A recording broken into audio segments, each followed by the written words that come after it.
Breaking news आपको देंगे। सहाफी anchor Imran Riaz Khan को लाहौर से हिरासत में ले लिया गया है। जब हमारी उनकी अहलिया से बात हुई है तो उन्होंने हमें बताया है कि इमरान रियाज अपने घर में बच्चों के साथ खेल रहे थे, तो इस मौके पर 5 से 6 गाड़ियां आई और उनको हिरासत में लेकर चले गए हैं।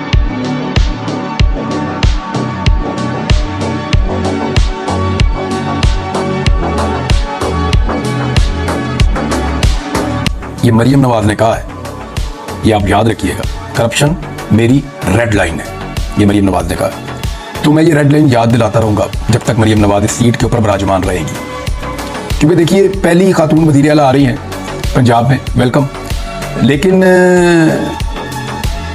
चोरी के वोटों से आ रही। ये वोट इनको पड़े नहीं है। इनके आदाद-ओ-शुमार मैं आपके साथ शेयर कर दूंगा, लेकिन मरियम नवाज से कुछ चीज़ें जो हैं वो मैं डिस्कस कर दूँ। उन्होंने कहा करप्शन मेरी रेड लाइन है। अब जिसकी रेड लाइन करप्शन होना, तो कम से कम उसको ये पता होना चाहिए कि उसके वालिद ने एवनफील्ड अपार्टमेंट्स कैसे बनाए। उसको ये पता होना चाहिए कि पनामा का जवाब क्या है। उसको ये ज़रूर मालूम होना चाहिए कि उसके चचा और उसके चचा के ख़ानदान के अकाउंटों के अंदर करोड़ों अरबों रुपए कैसे आए। उसे कम से कम ये पता होना चाहिए कि चपरासियों के और ड्राइवरों के अकाउंटों के अंदर अरबों रुपए कैसे आए। जिसकी करप्शन रेड लाइन होना, उसे पता होना चाहिए कि कैलबरी फाउंट जो है उसके आने से पहले उसके अंदर एक पेपर छाप देना, वो भी एक करप्शन है। उसे पता होना चाहिए कि इंग्लैंड तो क्या, पाकिस्तान में कहाँ उनकी कौन कौन सी प्रॉपर्टी है।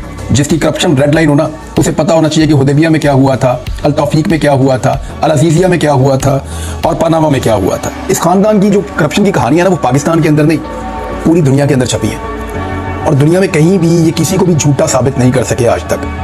लिहाजा करप्शन को अपनी रेड लाइन कहने से पहले अपने खानदान की तारीख को देखना चाहिए था कि कहाँ पे इनके ऊपर करप्शन के कौन कौन से एलिगेशंस हैं जो सिर्फ टेक्निकल बुनियादों के ऊपर रिजॉल्व हुए हैं। किसी जगह पे भी वो कोई सबूत पेश नहीं कर सके, कोई मनी ट्रेल नहीं दे सके, कोई रसीदें नहीं दे सके।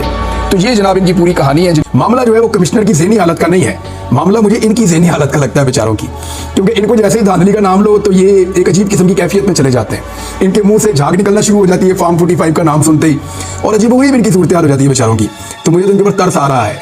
अगर ये हुकूमत बंदी गई, नवाज शरीफ को, उसके खानदान को नवाज भी दिया गया, तो क्या फ़ायदा। यानी अवाम तो इनको इक़्तिदार में देखने के बावजूद भी पाकिस्तान का हुक्मरान नहीं मानेगी।